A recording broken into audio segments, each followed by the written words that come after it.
Bonjour, mon nom est Julie Bédard, présidente du réseau Médicare. C'est un plaisir pour moi de vous présenter notre web-série Soi.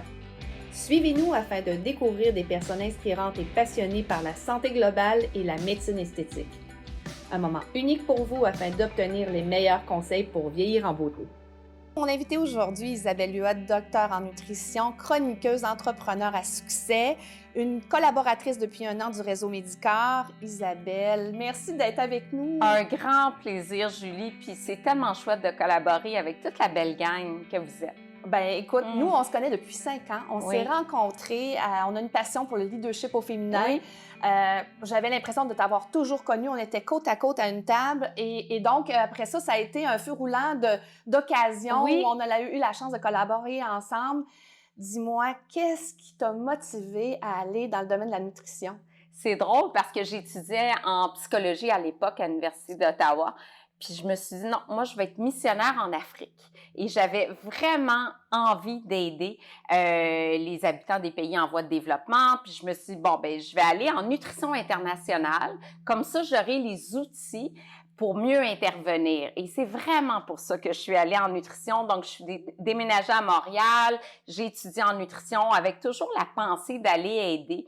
Et puis, j'ai fait une maîtrise en épidémiologie. J'ai fait un doctorat aussi parce que je voulais vraiment rentrer à l'OMS, l'Organisation mondiale de la santé. Puis, ils m'ont dit, ça prend un doctorat parce que comme ça, tu vas non seulement être missionnaire, mais tu vas monter des programmes qui vont être très porteurs et qui vont apporter beaucoup de bien, en fait. Donc, c'est vraiment pour ça que je suis allée en nutrition. Ah, mais c'est incroyable parce que je te connais depuis quelques années, puis c'est la première fois Oui. que tu me soulignes ce passage-là. Mais es-tu allée finalement en mission? Écoute, j'ai bifurqué dans les médias vraiment pour payer mes études doctorales. J'ai commencé à vendre des articles, à faire de la télévision, à faire de la radio.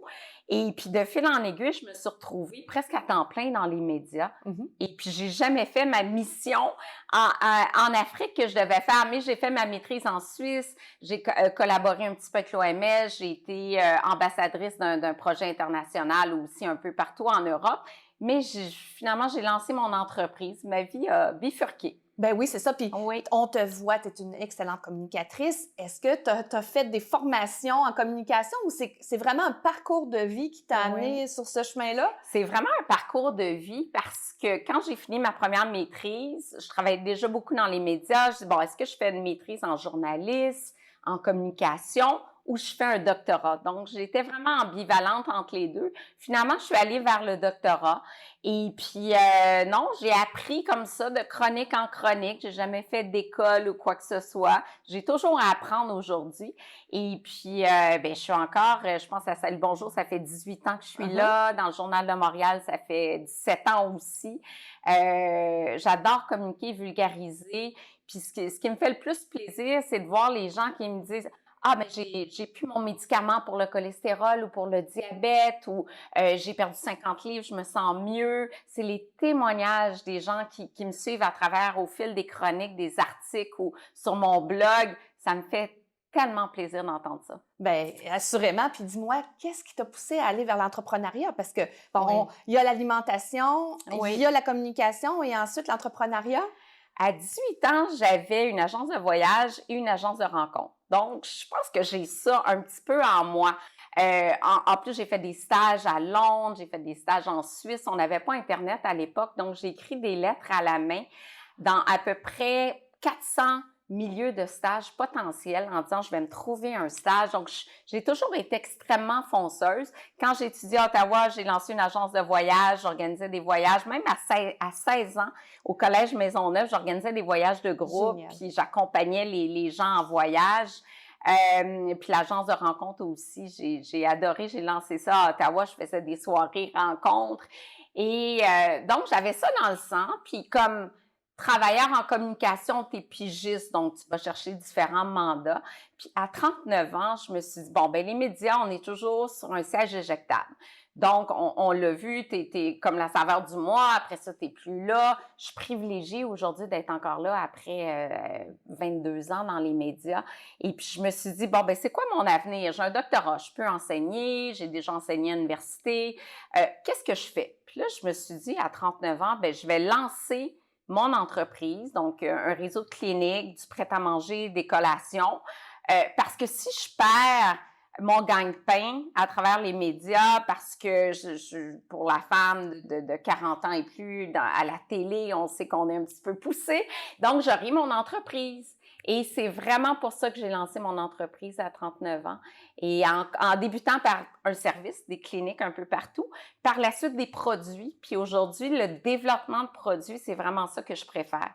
Avoir une idée, développer des produits alimentaires, de concevoir l'emballage, de négocier avec les fournisseurs, d'aller présenter mon produit aux chaînes Métro, IGA, Loblaw, Costco. J'adore ça. Fait que j'ai vraiment comme 2 chapeaux. Mon chapeau gestionnaire, puis mon chapeau communicatrice.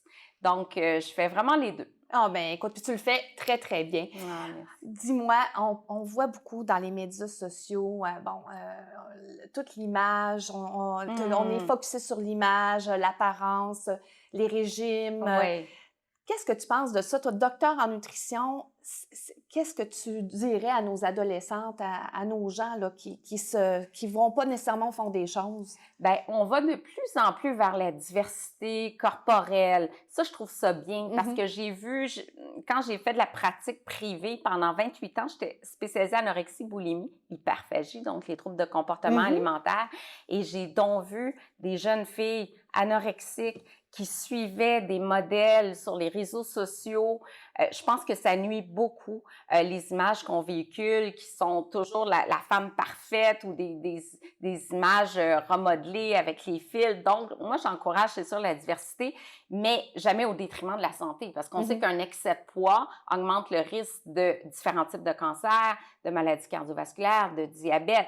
Donc, oui, la bienveillance, absolument, l'alimentation intuitive, mais s'il y a des problèmes de santé, je vais recommander quand même une perte de poids saine et équilibrée, là. Mais pour les jeunes, on s'entend qu'on ne parle jamais de régime, c'est pas une approche restrictive qu'on veut, parce que justement, les troubles alimentaires sont en forte croissance. Les problèmes d'estime de soi aussi. Les jeunes avec la dépression, quand je vois des jeunes filles de 9 ans qui sont au régime, il y en a plein. Et les réseaux sociaux alimentent ça, vraiment, toujours la minceur, toujours la beauté. Donc, moi, j'encourage des modèles variés à la télévision aussi. C'est bien de voir différentes enveloppes corporelles. Et c'est ça qu'il faut montrer, que la beauté ne se définit pas juste par la minceur, le visage parfait, que la beauté peut prendre différentes formes. Tout à fait. Et dis-moi, en fait, avec tout ce palmarès sur les médias sociaux, qu'est-ce qu'on peut faire, nous, comme influenceurs? Tu es une influenceuse. Oui. Qu'est-ce qu'on peut faire pour justement changer ça? Ben moi, entre autres, j'utilise pas de filtre. Tu sais, je dis, j'aime mieux qu'on me voit dans ma vraie, avec mes imperfections, si on veut. Je mets jamais de filtre sur les photos que je mets sur Instagram, sur les réseaux sociaux.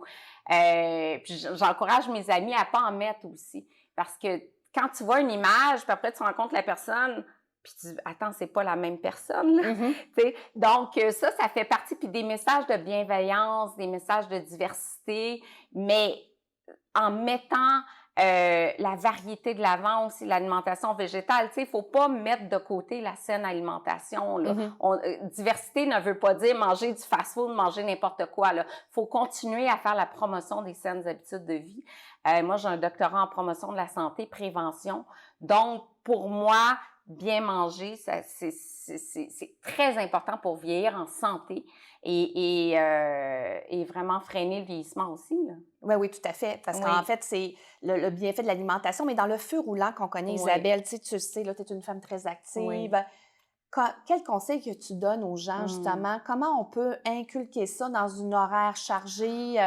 C'est quoi ton grand truc ou ton partage, ton astuce que tu peux... C'est pour ça que j'ai lancé ma compagnie, parce que mes clients et clientes surtout me disaient, Isabelle, c'est super tes recettes santé, mais on manque de temps.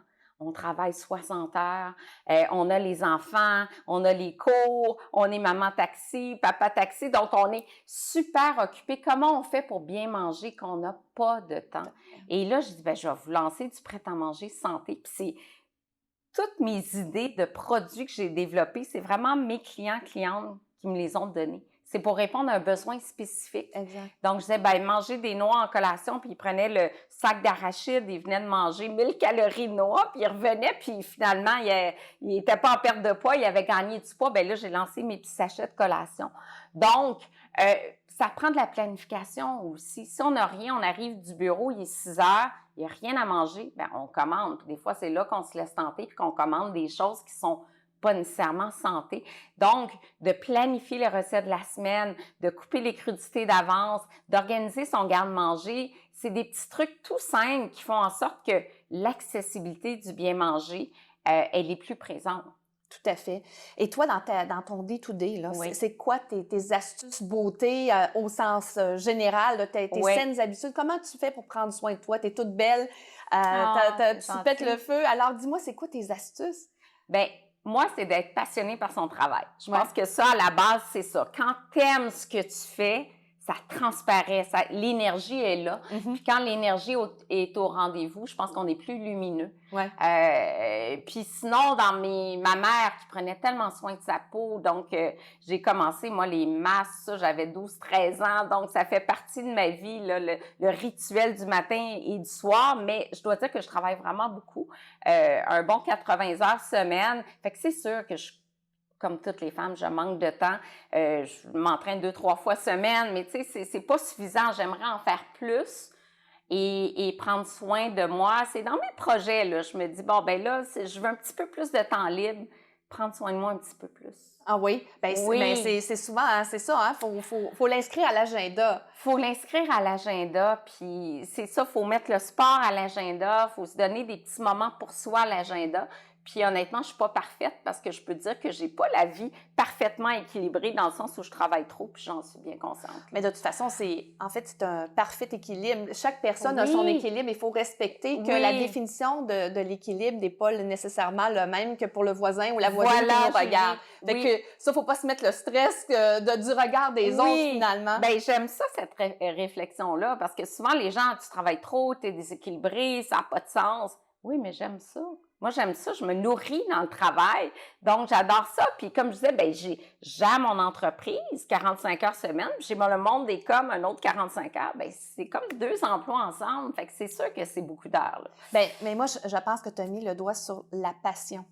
T'sais, oui. Je disais souvent, quand je faisais des conférences sur le leadership au féminin, je disais, essayez de trouver ce qui est votre scrapbooking. Dans le sens qu'il y a des gens qui, après avoir fait leur X heures par semaine, ils vont faire du scrapbooking jusqu'à 2 heures du matin. Tout à fait. Puis là, tu te dis, mais si ta profession, ce que tu fais comme dans ton day-to-day, c'est ton scrapbooking, ben cherche ta passion pour que ta tête puis ton cœur soient alignés parce que c'est là que tu vas justement, comme tu le dis, puis c'est tellement vrai, tu sais, rayonner dans tout ce qu'on est.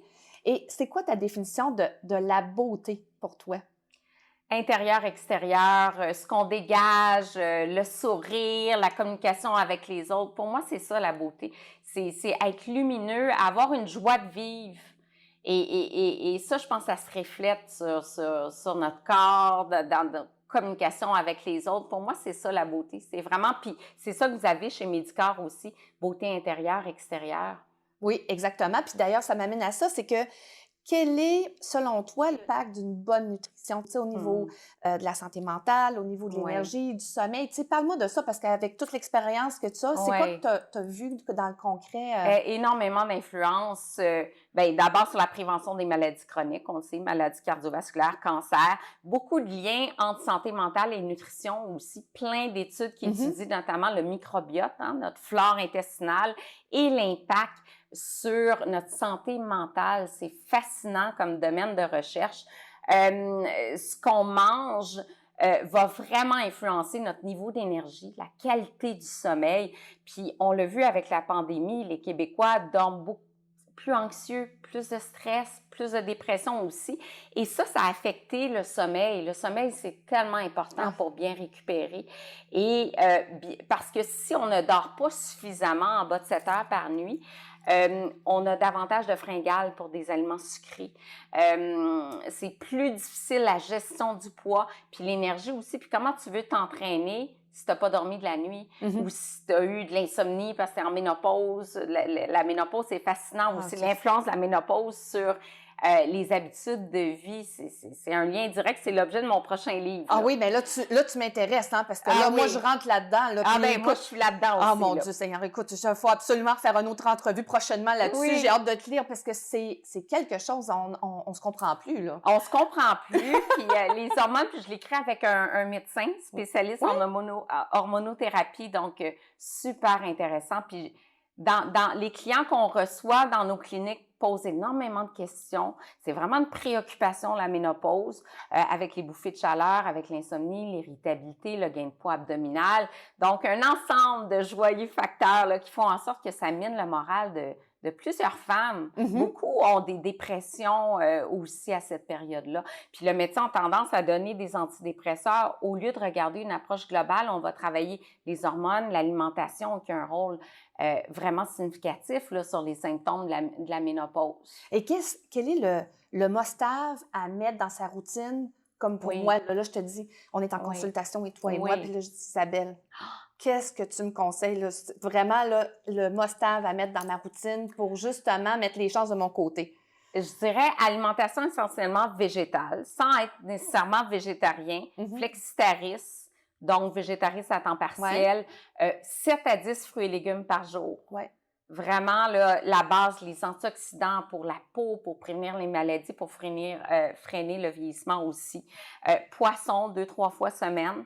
Ça tombe bien, moi, j'adore le poisson. Oui, ça, c'est bon. Les phytoestrogènes, les oestrogènes qu'on retrouve dans le soya, la fève edamame surtout. Les produits fermentés, le tempeh, le miso, c'est très, très bon aussi. Le thé vert. Vraiment mettre beaucoup d'antioxydants, des phytoestrogènes, de la graine de lin qui va apporter des lignanes. Lignane, c'est aussi un phytoestrogène. Donc, tous ensemble, des oméga-3 anti-inflammatoires. Donc, on va trouver aussi dans la graine de lin, la graine de shea, les poissons gras. Puis, qu'on regarde toutes les maladies, et même, je lisais des études sur le régime méditerranéen, c'est mon régime coup de cœur.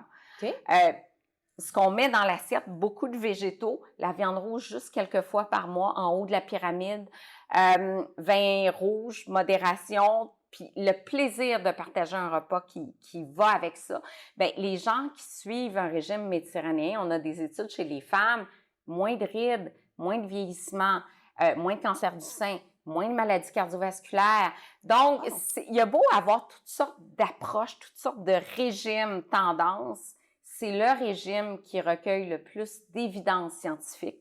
Ah oui. C'est le régime méditerranéen. Donc, tous les pays qui bordent la Méditerranée, donc on a la Tunisie, l'Espagne, la Grèce, le sud de la France. Donc, il y a plusieurs régions. Et qu'est-ce qu'ils ont en commun? C'est les végétaux, les fruits, les légumes, l'huile d'olive.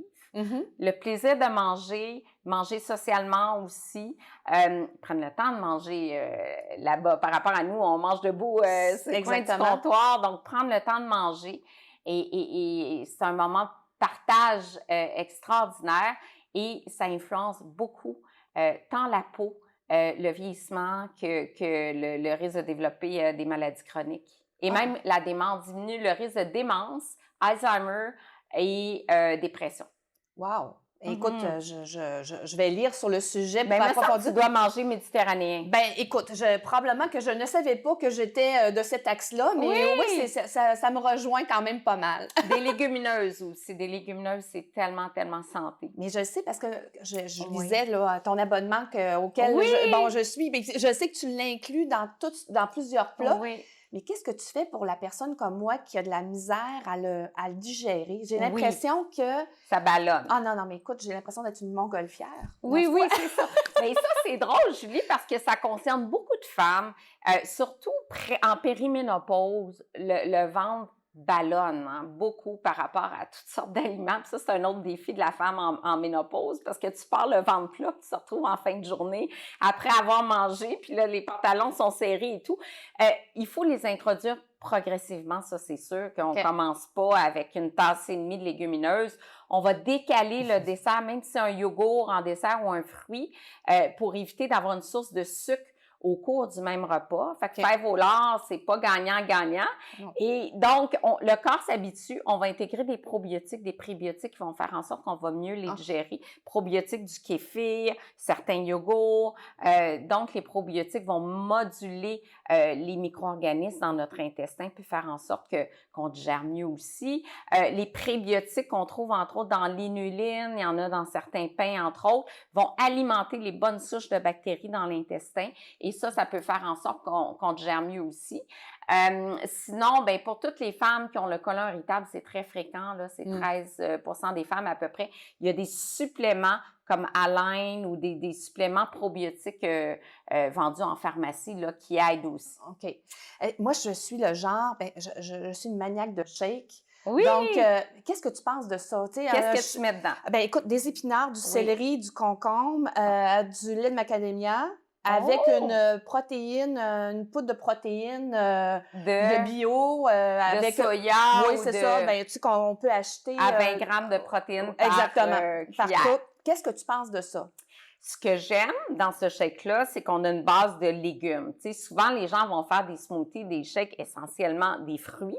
Et là, on a trop de glucides. Ouais. Donc, on y va avec les légumes à la base, c'est super. On essaie d'avoir 20 grammes de protéines dans la portion, qui est quoi, à peu près un 300 millilitres, 500 millilitres. Écoute, moi, je me fais ça, OK.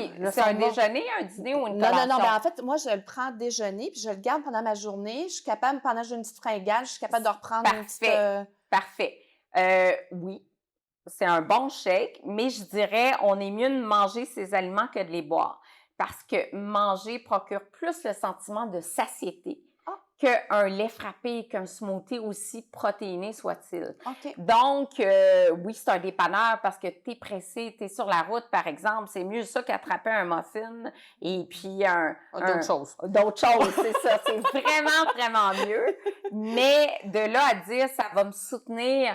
Tu sais, je prends une valeur, mettons, de 400 calories de shake versus 400 calories avec mes fruits, avec mes grains entiers, avec mon fromage cottage ou un œuf. Là, j'ai les deux, la même valeur calorique, mais mon assiette va me soutenir beaucoup plus longtemps que les calories liquides. OK. Parfois, j'ai la tendance de prendre une petite barre de protéines, tu sais, Oui. Oui. C'est-tu correct ou tu vas me chicaner? Dans les barres de protéines, en fait, c'est que les ingrédients, souvent, j'ai trouvé de l'huile de palme. Il faut lire les ingrédients. Ouais. Hein. Des fois, il y a ou des faux sucres et tout ce qui est succédané de sucre, c'est pas encouragé. Non, c'est pas. On veut moins de sucre dans son alimentation, mais on veut pas se tourner vers les faux sucres non plus. Édulcorants et tout ça. Fait que quand je lis la liste d'ingrédients des barres protéinées, je suis très déçue. Et j'en trouve très peu qui sont intéressantes. Les plus intéressantes, je dirais, c'est, je pense à Chronobar, mais qui est une barre destinée aux sportifs. Donc, c'est une barre qui a été développée à base de dattes. On n'a pas de sucre raffiné. Et il y en a une protéinée, c'est une entreprise du Québec. Donc, ça, c'est quand même un bon choix. Mais il ne faut pas que les barres, les shakes deviennent des substituts à l'alimentation. Parce que dans le régime méditerranéen, il n'y en a pas de shake puis de barres protéinées. Non. C'est toujours la base végétale parce que, tu sais, on a beau extraire des composantes phytochimiques qui ont une bonne action antioxydante, l'action dans les aliments, elle est plus puissante. Les aliments agissent en synergie. Par exemple, le poisson plein d'oméga 3, on sait que c'est très, très bon.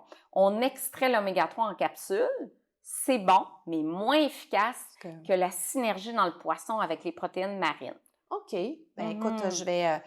c'est mieux, comme tu disais, c'est mieux d'aller vers ça que de prendre le muffin ou le truc qui est... La barre chocolatée, friandise chocolatée parce qu'on a une fringale. C'est mieux ça. Mais dans le quotidien, moi, j'aime mieux les vrais aliments. Puis dans toutes les études, les vrais aliments sont supérieurs aussi. Autre question que je me pose, c'est la variété. Tu sais, à un moment donné, tu te mets à aimer quelque chose. Puis là, tu sais que c'est bon pour la santé, mais là, à un moment donné, ça devient, tu sais, après ton shake, ta barre protéinée, là, tu as ta troisième béquille qui est ce que tu aimes. C'est ça. Pourquoi c'est si bon de varier les aliments? La variété, là, c'est le concept clé vraiment en saine alimentation, manger varié, parce qu'on va chercher un large spectre de nutriments. Chaque aliment a sa force. Tu sais, je pense, par exemple, on dit manger des noix. Mais si on mange toujours juste des amandes, OK, on a du calcium, on a des bons gras. Mais si on varie puis qu'on mange des noix du Brésil, on a du sélénium, qui est un minéral antioxydant extraordinaire. Puis on va chercher des noix de Grenoble, on a des oméga-3 d'origine végétale très intéressants pour avoir une peau bien hydratée. Puis on va chercher des gras essentiels. Puis après, il y a le chanvre, qui est une source de protéines intéressante. Donc, chaque aliment ayant sa force, la variété, c'est clé en alimentation. Même chose, si on mange toujours du poisson, toujours du thon, par exemple, bien, il est plus contaminé au mercure. Donc, en mangeant toujours la même chose, on s'expose aux mêmes contaminants. Les résidus de pesticides dans les fruits et légumes, tant mieux si on mange bio, mais pour les gens qui n'ont pas les moyens de manger bio tout le temps, mais si on mange juste des fraises ou des pêches, puis c'est plus contaminé aux pesticides, on s'expose toujours aux mêmes contaminants. Donc, la variété, c'est vraiment clé. Moi, j'ai des clientes qui mangeaient toujours le seul fruit des pommes ou des bananes. Non, aller chercher des mangues, on a de la vitamine A, aller chercher des bleuets, on a des anthocyanes. Tout ça, c'est vraiment des composantes antioxydantes qui sont ultra bénéfiques pour la santé globale. OK. Oui. Et dis-moi, on a nos clients, nos clientes qui viennent en clinique, bon, ils veulent avoir le meilleur des résultats. Oui. Qu'est-ce qui est la clé en termes d'ingrédients? Qu'est-ce qu'on doit mettre dans notre quotidien en termes d'alimentation? Moi, je dirais les antioxydants pour freiner les radicaux libres qui sont responsables des maladies et du vieillissement. Donc, les antioxydants, c'est vraiment, vraiment la clé. Mais là, les femmes ont tendance à se tourner vers des suppléments. Okay. Il faut faire attention parce que les suppléments, quand c'est des grosses doses, par exemple, de vitamine A ou E, ça peut être très nocif pour la santé. Parce qu'un antioxydant, aussi bon soit-il, en grande quantité, devient un pro-oxydant. Oh! Donc, c'est vraiment une action inverse qu'on ne veut pas. Donc, les études montrent, si vous prenez un supplément de vitamines et minéraux, il faut qu'il soit microdosé, donc une multivitamine de base. Est-ce que ça vaut la peine ou pas? Bon, les études, il y a beaucoup de controverses autour de ça. Il y en a qui disent, bon, on paye pas rien, mais est-ce qu'on mange parfaitement équilibré? Est-ce qu'on a notre zinc, notre lutéine dans notre quotidien tout le temps? Peut-être pas. Donc, ça peut être un supplément de base microdosé, mais jamais de mégadose. Okay. Ça peut augmenter le risque de cancer. Et puis, en plus, ça peut être hépatotoxique, donc on ne conseille pas ça. Mais la meilleure source d'antioxydants, c'est quoi? C'est les fruits, les légumes, le thé vert, le chocolat noir, le vin rouge. Et tout ça, c'est quoi? C'est le régime méditerranéen. Fait que ça serait le meilleur conseil que je puisse donner. Vous allez pour un traitement, c'est super, mais il faut penser nourrir l'intérieur aussi. Puis nourrir l'intérieur, ça serait de faire plus de place aux végétaux. La base de notre alimentation devrait être végétale. Et la viande, c'est comme un accompagnement. L'inverse de ce qu'on a probablement tous appris. Là. Exactement, l'inverse. Donc, je mets les légumes dans mon assiette en premier, au moins la moitié de mon assiette. Et je complète avec une source de protéines, puis un grain entier ou des fois juste une protéine ou du quinoa ou une nouille de sarrasin ou soba, peu importe. Mais la base, c'est les fruits et les légumes. Puis s'il y a un conseil à mettre de l'avant, c'est celui-là. Puis si on mange plus de fruits et de légumes, on a plus de fibres, on est plus rassasié. Donc, les femmes en contrôle du poids, c'est parfait. On a l'impression de manger à satiété. Puis pourtant, on est vraiment, c'est très peu calorique, très faible densité énergétique. Et manger moins de sucre, je dirais aussi. Ouais. Le sucre, on en mange beaucoup trop. L'OMS dit pas plus que 12 cuillerées à thé de sucre par jour. Puis ça va vite parce que le sucre du jus de fruits est inclus là-dedans. Un petit verre de jus le matin, c'est 3 carrés de sucre. Un yogourt aux fruits, c'est 3 carrés de sucre. Maintenant, il y a des yogourts moins sucrés sur le marché ou un yogourt aux fruits, en général, c'est ça. Donc, on est à 6. Il nous en manque 6. Puis, on n'a rien mangé de sucré. Là, on a pris un jus sans sucre ajouté. On a pris un yogourt et je suis à 6 sur le 12 maximum. Exactement. Donc, moins de sucre. Le sucre, c'est dommageable pour la santé puis c'est dommageable pour la peau aussi.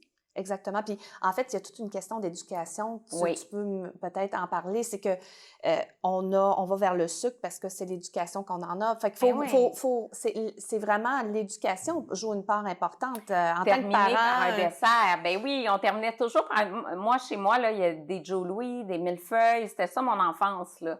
Et c'est drôle parce que moi, j'avais déjà 7 ans, là, mes parents commandaient de la pizza. Puis pouvez-vous me commander une salade? Naturellement, j'étais orientée vers la santé. Puis pourtant, à 7 ans, j'avais aucune préoccupation santé ou pour le poids, mais j'avais envie de manger des légumes. Je mangeais pas de gâteau au vachon, je buvais pas de liqueur, mais c'était l'abondance chez moi, là. C'était ça à l'époque, les liqueurs et les gâteaux au vachon. Mais en fait, c'est nos générations. Tu sais, en fait, c'est que ça faisait partie de l'ADN et c'est pour ça que, bon, aujourd'hui, on est conscient que le sucre et tous ses dérivés, parce que tu en parlais tout à l'heure, parce que souvent, les gens disent, il y a tant de grammes de sucre, mais en bout de piste, c'est que tu as de l'édulcorant, tu as d'autres choses qui est aussi dommageable. Exactement. Puis on peut se désensibiliser au sucre. Plus on en mange, plus on a le goût d'en manger. Si on commence le matin avec une chocolatine puis un café sucré, bien là, on va avoir une rage. On n'a pas eu assez de protéines, puis à 10h30, on a encore le goût de manger du sucre. Si on commence avec un déjeuner plus protéiné, bien là, à ce moment-là, notre journée, on va avoir moins de fringales. Donc, nous, c'est ce qu'on fait en clinique. On apprend à diminuer le sucre. Quelqu'un met 3 sucres dans son café, on passe à 2, à 1, puis après, plus de sucre du tout. Même chose, il y a des gens qui prenaient 8 boissons gazeuses par jour. On les désensibilise progressivement et ça fonctionne très, très bien. Puis on apprend à découvrir les autres saveurs, l'acidité, l'amertume. Moi, j'adore ça. Mais je pense que les gens sont conscients parce que même dans les restaurants, là, maintenant, prendre un dessert, c'est de moins en moins fréquent. Là. Tout à fait. C'est vrai qu'on a changé nos habitudes. Oui. Puis je pense qu'il faut le réitérer. En tant que parent, il faut se le réitérer. Puis dans les écoles, il faut axer tout ce qui est les cafétérias, tout ça, la nutrition chez les jeunes dans les écoles. Oui. Il y a eu beaucoup d'améliorations. En tout cas, je regarde, moi, du début du primaire de ma fille à aujourd'hui, à l'âge où elle est rendue, c'est comme, il y a vraiment eu une belle évolution, une belle prise de conscience de l'importance de l'alimentation. Oui, puis les gens sont conscients, comme tu dis, puis ils lisent les étiquettes, les listes d'ingrédients. Moi, j'aime beaucoup dire, lisez votre liste d'ingrédients au-delà du tableau de valeur nutritive, parce que 100 calories pour 100 calories, comment tu choisis un bon produit? Bien, c'est la liste d'ingrédients. Faut le moins d'additifs possible, idéalement aucun additif, comme un aliment qu'on cuisinera à la maison. J'achète une barre tendre. Si je fais la barre tendre à la maison, je n'aurai pas d'additifs. Donc, je recherche la même chose si je me tourne vers des produits tout prêts. Puis ça, l'industrie tend à s'améliorer, mais il y a encore tellement de produits, même des produits végétaliens, des listes d'ingrédients comme ça, plein d'additifs. Faut être prudent. Si on a une chose à regarder, c'est ça. Plus que les calories, le gras, etc. dans un produit. Et d'ailleurs, on parle de sucre, on parle de gras. Dis-moi, que penses-tu des régimes keto et toute la dérivée? Je suis curieuse, là. Okay. Bien, les régimes, c'est drôle que tu abordes ça. On dit à chaque 5 ans, il y a un régime à la mode. Il y a 5 ans, c'était le paléo. Après ça, on a eu le hypotoxique sans gluten, sans produits laitiers. Mm-hmm. Et là, le cétogène, ça fait 3-4 ans là, qui est très, très, très tendance. Ouais. Et le jeûne intermittent. Donc, je dirais les deux tendances. Cétogène, 80% des calories proviennent du gras, 15% des protéines, 5% des glucides. Donc, c'est 25, maximum 50 grammes de glucides par jour. Très restrictif dans le sens, on ne peut pas manger de carottes, de bananes, évidemment, pas de produits céréaliers, pain, pâtes, patates. 25 grammes de glucides, c'est très peu, là. Peut-être un peu de framboise puis des légumes verts et c'est tout. C'est efficace à court terme parce que l'organisme, le corps s'adapte et génère ce qu'on appelle des corps cétoniques qui coupent l'appétit. Fait que les gens trouvent ça facile. « Hey, mon Dieu, je perds du poids et j'ai pas faim. » Donc, j'ai pas l'impression d'être au régime. Il y en a qui vont dans le bacon, dans les mauvais gras. Ça, évidemment, c'est pas conseillé. Mais comme expert en nutrition, on trouve que c'est trop restrictif. Il y a beaucoup de gras. Dans les études, ça fait monter le LDL cholestérol, qui est le mauvais taux de cholestérol, et ça élève le risque de maladie cardiovasculaire. Et quand on regarde les études à long terme, c'est pas plus efficace qu'une autre approche modérée, plus permissive, sur 12 à 24 mois. Okay. Fait que c'est sûr que sur 3 mois, les gens perdent beaucoup de poids, et là, ça les motive. Mais regardez, sur 12 à 24 mois, c'est pas plus efficace. Vous augmentez votre risque cardiovasculaire, vous diminuez la diversité. Le café avec le beurre dedans le matin, le bulletproof coffee, très tendance. Puis l'impact sur le microbiote, on n'a pas de légumineuses, on n'a pas suffisamment de fruits et légumes, pas suffisamment de variétés. quel est l'impact sur notre flore intestinale qui dicte beaucoup notre santé métabolique et notre santé mentale aussi. Donc, ça, on ne le recommande pas. L'Ordre des professionnels des diététistes a émis une mise en garde contre cette approche-là. Le jeûne intermittent, ça, c'est autre chose. Il y a plusieurs façons de le pratiquer. Il y en a qui vont manger normalement 5 jours et manger 500 calories 2 jours dans la semaine, qui est genre un jeûne modifié, ou manger dans une fenêtre de temps limitée. Donc, je commence à manger à midi, j'arrête à 8 heures le soir. Ce qui se passe, c'est que le matin, il n'y a pas de prise de calories. Donc, normalement, j'aurais peut-être mangé 400-450 calories. Je vais compenser aux autres repas en mangeant un petit peu plus. J'ai un petit peu plus faim, je n'ai pas mangé le matin, mais pas suffisamment pour combler le déficit énergétique que j'ai eu en matinée, si bien que je termine la journée à moins 300, moins 400 calories par rapport au bilan énergétique. Donc, j'ai une restriction énergétique, je perds du poids, comme toute approche restrictive. Donc, oui, ça fonctionne. Il y en a qui aiment ça parce qu'ils n'ont pas à calculer un guide des portions, ils n'ont pas à rentrer les calories dans FitnessPal ou dans un outil. Mais encore une fois, sur 12 mois, qu'on fasse le jeûne intermittent ou une approche modérée, par exemple, manger 1600 calories tous les jours de la semaine, c'est la même perte de poids. Mm-hmm. C'est vraiment la même perte de poids. Donc, moi, je dis jeûne intermittent à quelqu'un qui dit le matin, j'ai jamais faim. Je me forçais parce qu'on me disait que le petit déjeuner, c'était le repas le plus important de la journée. Puis, à quelle heure se présente naturellement la faim? Si cette personne-là me dit, ben moi, vers 11h, 11h30, c'est là que j'ai faim. Ben là, peut-être que le jeûne est propice pour un type de personne comme ça. Mais par contre, les enfants, adolescents, femmes enceintes, on oublie ça. Hypoglycémie, on oublie ça. Et puis, en même temps, ben là, si on a juste 2 repas, par exemple, avec une collation, il faut s'assurer de combler les besoins nutritifs avec 2 repas puis une collation. C'est pas beaucoup, là. Besoin en calcium, en zinc, en protéines, avec 2 seuls repas. Puis, les études montrent que la répartition protéique dans la journée fait en sorte qu'on perd moins de muscles en vieillissant. Parce qu'en vieillissant, on perd beaucoup de la masse musculaire. Et même à 50 ans, la femme de même poids, par exemple, j'ai des femmes des fois qui disent, bon, je pèse exactement le même poids à 25 ans que maintenant, mais quand on mesure le taux de gras, pour le même poids, on a plus de gras à 50 ans qu'à 20 ans ou à 25 ans. Il y a une fonte musculaire naturellement avec l'âge. Et quand on répartit les protéines dans la journée en 3 repas et 2 collations, la fonte musculaire, elle est moins présente. Donc, ce qui m'inquiète dans le jeûne, c'est, OK, sachant ça, surtout pour la personne vieillissante, si on a juste 2 repas, comment on fait pour mieux répartir les protéines? Écoute, c'est fabuleux d'échanger ensemble. Ce qu'on retient, en fait, c'est que il faut avoir du plaisir. Oui. Je pense que retenons que les légumes, basons l'ensemble du végétal. Plant-based, c'est ça. Et ça a un effet sur notre peau, ça a un effet sur le vieillissement. Ça ralentit les signes du vieillissement. Oui. Il faut accompagner ça d'un mode sain, d'une belle hygiène de vie. 2 litres d'eau par jour aussi. Essentiel. Il faut l'intégrer. Et puis, effectivement, il faut éduquer très tôt nos gens, nos jeunes à pratiquer ces bonnes...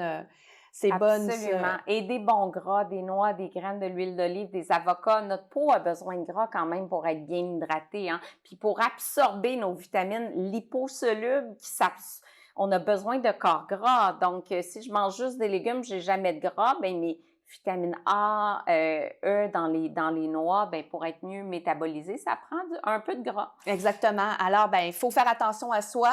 Oui. Il faut s'équilibrer, il faut prendre le temps de bien manger, de prendre le plaisir à table. Oui. Pour suivre notre régime qui vient de la Méditerranée. Exactement. Tu as tout compris. C'est un très beau résumé. D'accord. Écoute, merci encore, ma chère Isabelle. Julie. À bientôt. À bientôt.